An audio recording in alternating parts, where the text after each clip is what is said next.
Welcome, one and all, to another edition of the Say What You Like Sports Podcast. This is the Week 11 edition, and with Week 10 in the books, man, I think this was probably the best weekend for football. Yeah, I agree, man. This was exciting. Lots of upsets. Unfortunately, our teams did not come away with the W. We'll talk more about that in the red and blue rivalry, but we got some true or false to get to. Yeah, true or false, man. You're the one with the questions in your hand. Tell me, man. So the first one is, coming off a loss, Kansas City, they were upset by Tennessee. So true or false, the Kansas City Chiefs will still make it back to the AFC Championship game? I'd probably lean true here. I'm going to lean true here. I know that all the rave is Lamar Jackson and the Baltimore Ravens, and I picked them to be the third best team in the AFC probably during week one or in the preseason, but I just don't see them being able to beat a healthy Patrick Mahomes. He's the real MVP when healthy. Yeah, you know what? I'm going to say false. Oh, man. Yeah, I think that a lot of things kind of bounced their way last year, and they're not one of those teams like the Jaguars or the Bears where they're one-year wonders and they come back down to earth. They'll still be good, but as good as they were last year, I just don't see it this year. I think their defense took a major hit, losing Justin Houston, losing Dee Ford. Yes, they got Frank Clark, but their defense is very bad, and their defense is bad in a very specific way. Their run defense is atrocious, and why that's bad, twofold is A, you can keep him off the field. That's your best way to stop Patrick Mahomes. Keep him off the field. And the two teams that are built to run the ball are the New England Patriots and the Baltimore Ravens. And they're going to run into at least one of them before the championship game. And so to have to beat them both, I just don't see it, man. I think that as great as Mahomes is, if he's only on the field a handful of times, how much damage can he do? And the longer you're able to sustain running drives, and especially the Ravens. I know they lost to Kansas City earlier this year, but you just feel like they're on a roll. They're one of the hottest teams in the league right now to beat, one of the best teams in the Seahawks, in Seattle. Yeah. They beat New England. They handed New England their first loss. Yeah, they did. I just feel like when it really comes down to it, coaching goes a long way. I think Andy Reid's been there before. He has some clock management issues, but aside from that, man, he's really brought along Patrick Mahomes as well as you would expect any coach to do. That Kansas City Chiefs offense has weapons galore still, no matter how bad their defense is. As long as they have their weapons healthy, they can win any shootout. And that's the kind of game they want to play. You just need the defense to make a play here or there, and I feel confident that they can make it back to the AFC Championship. But your concerns, I agree with. It's no for sure thing like we were thinking about maybe 3 weeks ago where I thought, oh, they're a shoo-in. Yeah. It's no longer like that. It's far from it. So. And what you have to remember now is they had home field advantage throughout last year. And this year, the Ravens, they're looking up at the Ravens and New England in the seeding. So they can kiss a first-round bye and the playoffs goodbye. That means they'd be on the road in the, divisional round and in the AFC Championship game. So that means you're taking your high-flying offense to Baltimore or to New England in the winter. And I just think that's enough of elemental issues where I just don't see them being able to kind of hang. Mahomes is good, but he's not what he was last year. He's not as consistent. Those plays are 50-50, and they bounced his way last year. Yeah. He's still amazing. He's still great. But, there's a lot of flaws on this team, and I just don't see them getting back there. I look at Baltimore and New England, and I think it'll be, Baltimore having to go to New England or vice versa in the AFC Championship game. Yeah, I can't disagree. That's a big possibility, but I'm still holding out hope for Kansas City on that one. You got a comment in the chat. 49er fan wants to know, does your team need to cut Dante Pettis and Kendrick Bourne? Oh, man. You can't cut a second-round player this year. I'm very disappointed in how he's played, especially that one play, that comeback route Pettis had where he was coming back. He did almost like an Amari Cooper where he had his toes in, he caught the ball, he was falling down. What you want from Dante Pettis is to continue with that catch. You have the ball, you're coming down, don't drop the ball. That's ridiculous. But right now, their receivers, there's a lot of missing. A lot that there's a lot you wish you had more of. But I'm not going to cut Pettis this year. I mean, 49ers fans are saying the same thing. We were saying the same thing about Ahkello Witherspoon. Ahkello Witherspoon was, I think, a second, third round rookie. Came in, showed flashes his first year. Second year, he got burned. People were calling for him to be cut. Cut Ahkello. Those first couple weeks before he got hurt, he was better than Richard Sherman. He was the best corner before he got hurt. So sometimes you got to give these guys time. This is his second year. I'm not happy with him. I want him to make more plays, but I look at that. I look at that slant against Cleveland. Even though they blew Cleveland out, that one where he had it, that's a touchdown. Yeah. That's an emphatic blowout. Just because a young player is a disappointment doesn't mean that he needs to be cut right away. I mean, when an old veteran player is starting to be a disappointment, it's time to part ways. Yeah. I mean, it's a little different. With Emmanuel Sanders hurt, they really don't have anybody to kind of back them up. I mean, I don't get this want for. I know we're going to get a little bit into this, but I really don't understand this want for Dez Bryant. Like, Dez Bryant. Yeah, that's my thing is like they hate guys Pettis. Need help behind Kittle. Well, here's the thing. Like, you look at it like this. People are mad at Pettis and Eric, Bourne. I'm hearing that Kendrick Bourne is ass. Yeah. They're not, but that's all they have right now. Those are issues they're going to have to deal with in the offseason. There's nothing they can do now. No, Emmanuel Sanders, we don't know if he's going to play. You have to ride with what you have right now. And so what I'll say is this. They don't like these guys like Kendrick Bourne and Dante Pettis because they drop passes. They're killer drops. And what was Dez Bryant known for at the end? Dropping passes. Yeah. So you're going to replace guys who drop passes with another guy who drop passes. That makes no sense. And don't get me started on Antonio Brown. We don't even know if he's able to play. No, he's not. No. They've already said that if he would be picked up and signed, that he would be on the exemption list. Yeah. So you're going to pay him for nothing. Yeah. Yeah. I'm going to take a hard pass on those two. Yeah. Oh, yeah. Oh, without a doubt. I would hard pass on AB and a pretty hard pass on Dez. Dez looks They would overweight. have to be seriously injured. They'd have to lose a few guys. The thing about Dez that's intriguing is like his size. It's his size. It's just that doesn't go away. No. And his strength. Like but if you don't catch it, what does it matter? I mean, Niner fans, you watch DK Metcalf and you got a guy like Emmanuel Mosley who kind of locked him down a little bit, and that dude's like 6'4", 230. He's a monster. And he got punked twice. He had the ball taken from him by Jaquaski Tart. Right. Yeah. That's crazy. Yeah. And he's this big, strong guy, so that doesn't mean anything. I can't wait to talk about that game in the red and blue rivalry. Yeah. So we'll be talking more about the San Francisco 49ers and the Seattle Seahawks game. We're going to kind of recap that thing. But just to kind of share a few of my thoughts, I think that 49ers defense is approaching like one of the best I've seen, at least for one season. And that Seattle Seahawks game showed me a lot. And the reason for that is this. Every time Seattle was moving the ball, and when they were like within, I'm not even the red zone, I'm talking within the 5 yards to the touchdown, within the 5. It was like Russell Wilson was like, you remember Killer Instinct? Yeah. Okay, I just seen a Killer Instinct scene where you just see psh, psh, psh, psh, psh, combo 6, 7, 8, 9, 10, 10, 11, 12 hits, right? And then right when you get to the 5-yard line, it's like combo breaker. That is what San Francisco 49ers defense was able to do consistently. Combo breaker. Like, yeah, when Russell Wilson is hitting you left and right, here, left, right, up, down, X, Y, Z, Z. Combo breaker, dude. Before you score and get the kill, it was a combo breaker to give you one last chance. Now, you're going to hear about how I feel like your offense really let you down. But you're not the only one that feels that way. It's the question of where do you rank who let you down on that offense that we'll get to later. Right. But I do have one more true or false. Okay. Speaking about another team Let's that's leaving the Bay Area, coming off the heels of that's an exciting win for the Oakland Raiders on Thursday night, beating the LA Chargers on a last-second interception of Phillip Rivers, who I think was playing volleyball and just threw that ball up in the air. Yeah. So, true or false, the Oakland Raiders, future Las Vegas Raiders, will make the playoffs. It's close, but right now, I'm going to have to lean towards true. I think Pittsburgh is definitely, I'd say they're the favorite for a wild card where I think they can make it the way they're playing right now. Their schedule's easy.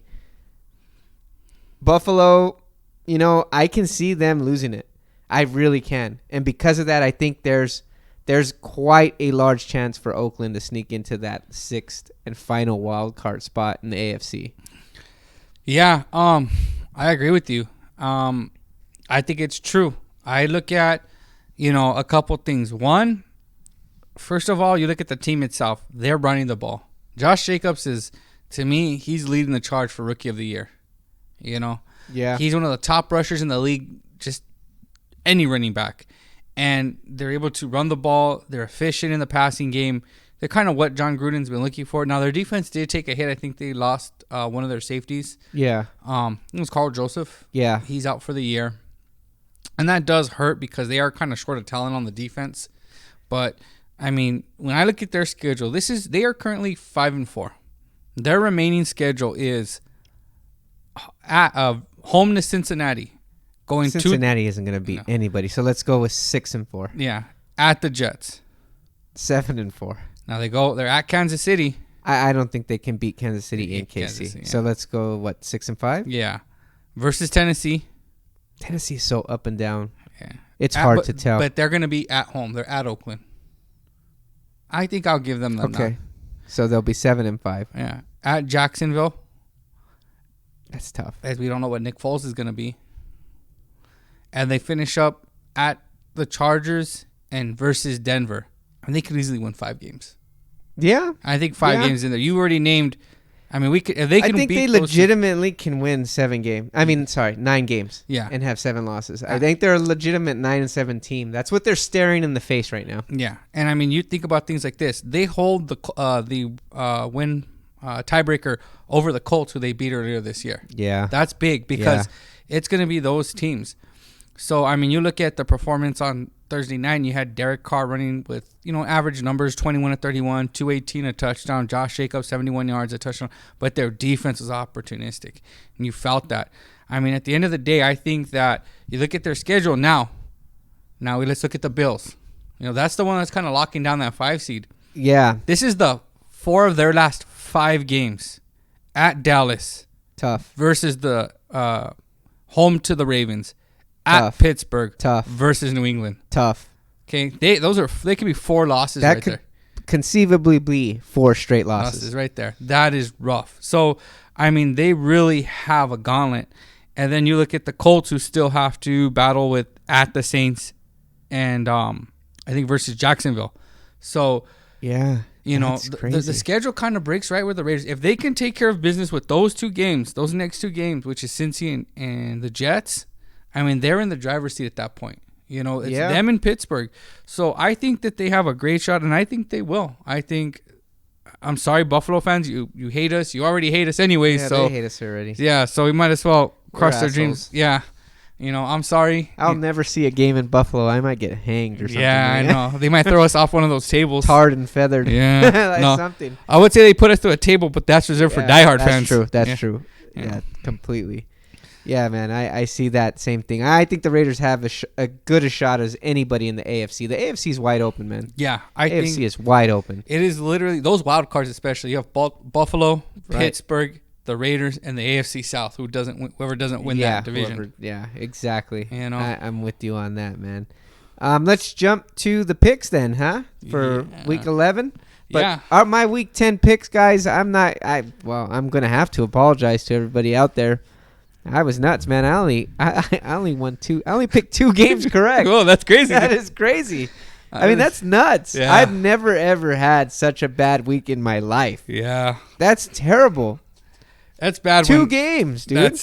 I picked the Green Bay game right and the Baltimore game right. Those were like the easiest games to pick. Yeah. I mean, I didn't do much better, but there was a lot of upsets this week. Yeah. A lot of upsets. I only picked 5 right. Wow. So, I mean, I wasn't that much better. I mean, now you're up 2 yeah. in total for the season on me. Yeah. Okay. So I took the lead, but, I mean, there's still another 5-6 weeks left. So, I mean, it's going to be interesting down the stretch. So, let's get into these picks. Yeah, let's take a look at the schedule here. Pulling up my schedule. So, Thursday Night Football, we have the Pittsburgh Steelers at the Cleveland Browns. I think Pittsburgh's on a roll. I'm gonna go with Pittsburgh, man. Yeah, I think Cleveland will make it a fight at home.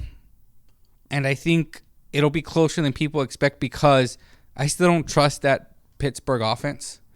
And if the Cleveland defense can bring it at home, it'll be close. But, man, Pittsburgh, they look like geniuses for that Mika Fitzpatrick trade. Yeah, he's won them a couple games. Yeah, and I mean, he's kind of now, after that game against the Rams, he's put his name in the hat for Defensive Player of the Year now, too.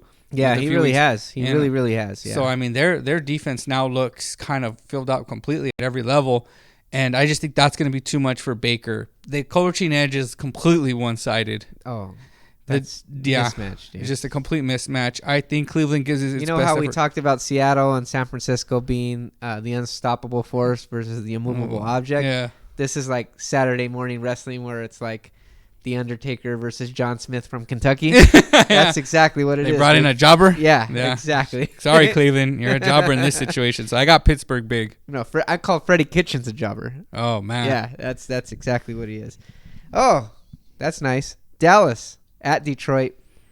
I'm going Dallas. I know Dallas. It's hard to be a Dallas fan right now, but especially if Matt Stafford doesn't play and you face off against Driscoll, you better win that game. The other thing is that Detroit's run defense is terrible. So I think as long as Zeke eats, the Cowboys win. This is a get-right game for the Cowboys. Yeah, it is. It is. So, yeah, I got them winning, too.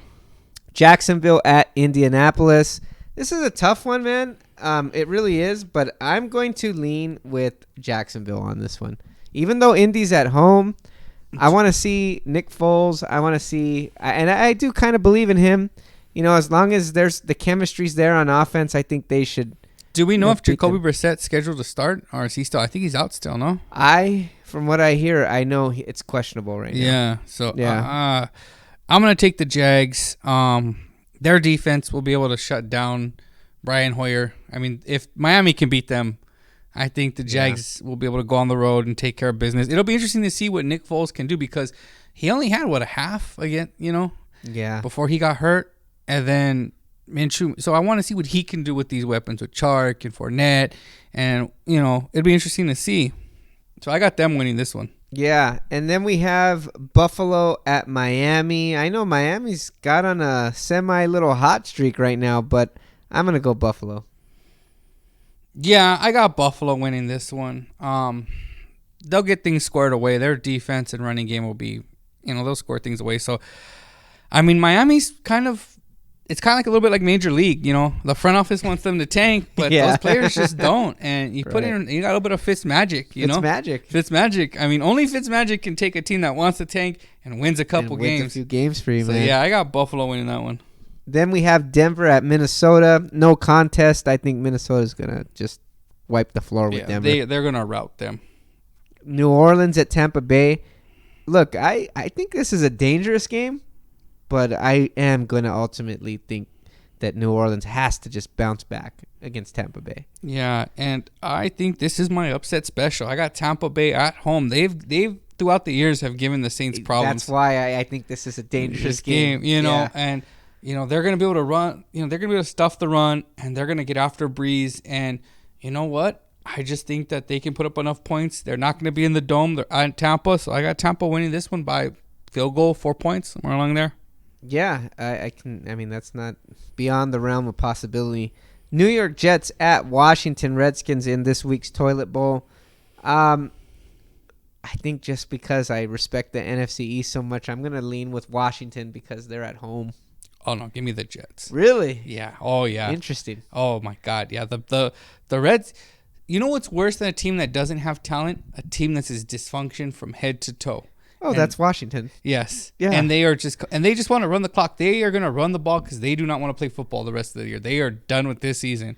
So you have a rookie quarterback. I like to think that Greg Williams is going to bring some pressure, going to confuse the guy who kind of just, Haskins looks lost. He really does. So I got the Jets winning. Very ugly game. And they continue on. Good one for Sam Darnold. All right, P.J. Gruden. Yeah. Atlanta at Carolina. Give me Carolina. Atlanta's magic, I'm sure, has worn off. Oh, yeah. I think you're going to, Christian McCaffrey's going to put on one hell of a performance. I think Kyle Allen, they should have beaten the Green Bay Packers. They really should have beaten them last week. we had an illegal touching of Aaron Rodgers. Yeah, which did you see that? Ridiculous. Yeah, ridiculous calls, dude. There's quite a few now. It's like every game. I can't stand, and even in mine, I think there was a roughing the passer, and I was just like, can we stop treating them like that? I mean, you can hit them. They're quarterbacks. They're NFL players. Right. I understand not. They knew the job was dangerous when they took it. And like right. To me, I would rather see that play, those kind of ground, those tackles, those sacks, those roughing the passer calls. I'd rather see those get challenged rather than pass interference. Oh yeah. For sure. Because to me, when McCoy went and sacked him, he literally had his shoulder on top of him. His whole body weight is not on on Rodgers. Right. And yet right away, Rodgers got tackled. Touched Rodgers. Illegal. I'm surprised they didn't give him points. Yeah. No, I'm with you on that.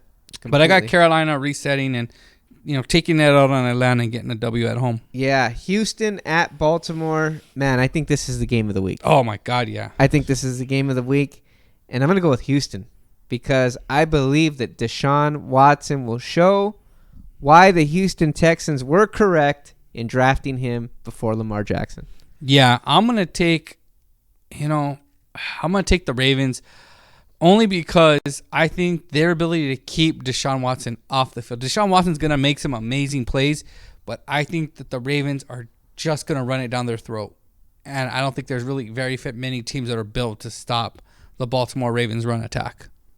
Yeah, we'll see. Arizona at San Francisco. Look, San Francisco, it took the stars aligning for a team as good as the Seattle Seahawks to beat San Francisco. Yeah. And because of that, I think San Francisco bounces back. I don't think Arizona... And I think it might be closer than we think again. Yeah. But I think they already took Arizona's best punch. So I can't see a win. I can see it being a close game, but being at San Francisco, I can't see a win. Yeah, I mean, right now I know that Matt Breida is going to be out, so you're going to have Raheem Mostert, who is ridiculously fast, but some fumbling problems. Him and Coleman, I think they keep it on the ground, and you know what? I think San Francisco, it's kind of a get-right game, but it's a divisional game, so it'll still be close, maybe touchdown 10 points, but I think San Francisco bounces back and gets the W. Cincinnati at Oakland. I don't even have to explain this one, do I? I'm going to go Oakland Raiders. Yeah, I got Oakland. Their running attack is awesome, and Cincinnati is just a dumpster fire. So I feel bad for whoever goes there with the first pick they got. Yeah, that's terrible. Then we have New England at Philadelphia in a game I'm looking forward to watching.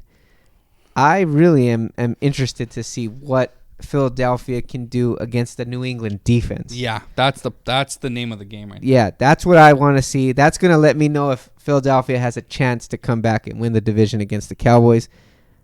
I'm sorry, but I just have to go New England. Yeah, I mean, I want to pick Philly, but I just think that their defense will lock out whoever he's going. I mean, Carson Wentz already has issues, always wanting to throw to Ertz, and if I know that, I'm sure Bill Belichick knows that, and he'll make sure not only does he block him, he's gonna make him throw to the wide receivers. And I think not only that, he's gonna tempt him. Oh, you looks open? No, we have somebody waiting for to pick you off. And that's why they pay those players on the back end of that defense. Yeah. If you look at New England, they don't play the front. No, they pay the back end. The safeties. Yeah, and so they tempt them. That they know what they're doing. Then after we have the Chicago at the LA Rams. I kind of went back and forth on this one. It's tempting to pick Chicago after the big win, but I'm going to go LA Rams. I think they're still talented. I think they'll get right for a team like the Chicago Bears. And then they're at home too. That's why. Which I think if they had to, this was whoever's at home is going to win. I don't think you're going to see a lot of points. I really don't. Not a ton. No, and I just. Give me, as bad as he is, give me Goff and McVay over what's left of Trubisky and Nagy. I think they'll make enough points. We're looking at like a 17-10 game kind of thing. Yeah, I exactly. I see a low-scoring affair, but New England always has control of that ball game. Yeah.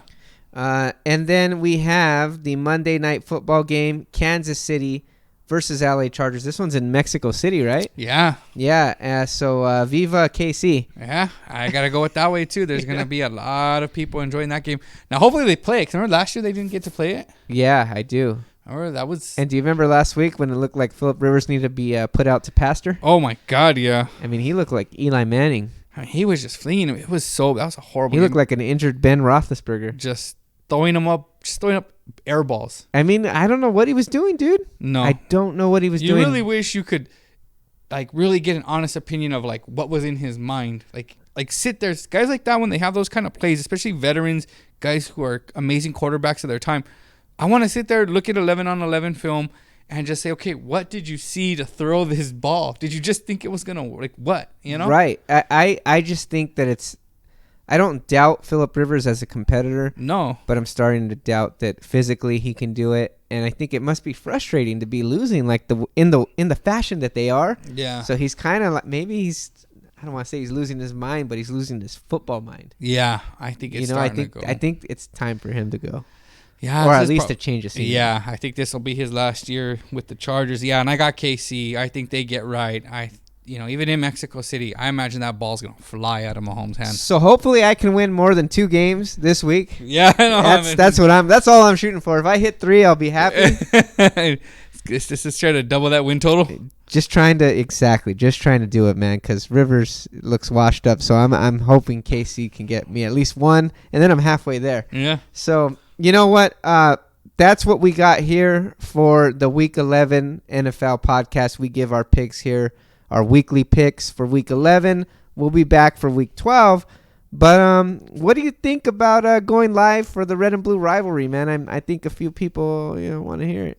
Oh, I'm down with that. You down with that? Okay, Yeah. So what we'll do is we'll wrap this stream up. Yes. And we'll be back in a few with the Red and Blue rivalry. We will discuss the Minnesota Vikings just beating my Cowboys after another slow start. You've heard a little bit about what I think. Oh, yeah. But after watching the game again, I just have a few culprits that I want to shoot some arrows at. Yeah. I want to put some blame on a guy named Connor Williams. Oh, yeah. Who I'm glad is going to miss this game. Got an arthroscopic knee surgery. But we'll cover all that, and I'm sure we have a lot to talk about with probably, in my opinion, I'm not even a Niners fan, but that was the game of the year, man. It just hurts to be on the losing end of those. But it does. It does suck. But at least you were there, dude. It was exciting. It was exciting. It was fun. So, we'll talk about that, and we'll do the game previews. Yes. Okay, so Arizona Cardinals are on your slate. We got maybe Matt Stafford, maybe Driscoll. We don't know. Big difference. Hey, you guys drafted Driscoll, right? Yeah, he was a former Niner. Yeah, right? I remember him being on the Niners, so maybe you'll give me some insight on that. So we'll be back in a bit, and we'll do the damn thing live for the Red and Blue Rivalry podcast. But for now, this has been the Say What You Like Week 11 NFL podcast. Peace out, everybody. Late.